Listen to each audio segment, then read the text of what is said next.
అందరికీ నమస్తే. నా పేరు ముని పూజిత. నేను 2025 డిఎస్సిలో జాబ్ సాధించాను. నేను 2018లో అప్పుడే డిఎడ్ కంప్లీట్ అయింది. అప్పుడు డిఎస్సి రాసినప్పుడు చాలా తక్కువ మార్కుల్లో ఒక 2 మార్క్స్లోనే నేను జాబ్ మిస్ చేసుకున్నాను. ఇంకా అప్పటి నుంచి నేను డిఎస్సికి ప్రిపేర్ అవుదాం అనుకున్నాను. కానీ డిఎస్సి లేట్ అయ్యే కొద్దీ నాలో చాలా నిరుత్సాహం ఏర్పడింది.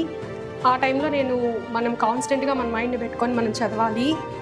ఇప్పుడు ఇంట్లో ఉండి మనం చదవలేము. సొసైటీలో కూడా డిఎస్సి ఇప్పుడు ఉండదు, అలాగా చాలా డిమోటివేట్ చేస్తూ వచ్చారు. ఆ టైంలో నేను మా ఫ్రెండ్స్ని అడిగితే చాలామంది ప్రజ్ఞా కోచింగ్ బాగుంటుంది, మనకి చాలా బాగా మోటివేట్ చేస్తారు, ఎగ్జామ్స్ బాగుంటుంది అని చెప్పినప్పుడు 2021లో నేను ఇక్కడ జాయిన్ అయ్యాను. అప్పటి నుంచి ఎన్నిసార్లు రివిజన్ టెస్ట్లు పెట్టినా నేను వచ్చి రెగ్యులర్గా అటెంప్ట్ చేసేదాన్ని.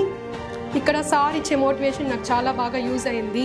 ఎప్పుడన్నా మనకి ఎవరన్నా ఇప్పుడు డిఎస్సి ఉండదు అలా చెప్పినప్పుడు ఇంకా మనం చదవడం ఆపేద్దాం అనే టైంలో ఎప్పుడన్నా రివిజన్ టెస్ట్కి వచ్చినప్పుడు సార్ చాలా మోటివేట్ చేస్తారు. డిఎస్సి ఖచ్చితంగా ఉంటుంది, ఇప్పుడు పెట్టినా మీరు రాసేలాగా ఉండాలి, ఇప్పుడు మీరు చదవకుండా ఉంటే వెంటనే డిఎస్సి వస్తే మీరు డిఎస్సిలో జాబ్ సాధించలేరు అలా అనేసి మమ్మల్ని చాలా మోటివేట్ చేసేవాళ్ళు. ఆ మోటివేషన్ వల్ల మేము మా మైండ్ని కాన్స్టెంట్గా పెట్టుకొని ఒక 5-6 ఇయర్స్గా మన మైండ్ కాన్స్టెంట్గా ఉండదు ఖచ్చితంగా.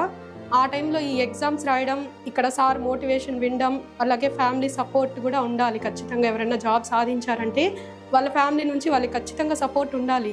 ఆ సపోర్ట్ నాకు ఉండింది మా ఇంట్లో వాళ్ళ దగ్గర నుంచి. అలాగే కోచింగ్లో సార్ ఇచ్చే మోటివేషన్, ఇక్కడ పెట్టే ఎగ్జామ్స్ చాలా యూస్ఫుల్ అయ్యాయి. మెయిన్ డిఎస్సిలో కూడా ఇక్కడ ఇచ్చిన బిట్స్ లాగే ఇచ్చారు. దానివల్ల నేను మంచి మార్క్స్తో డిఎస్సి సాధించాను. Thank you Shri Pragna coaching centre.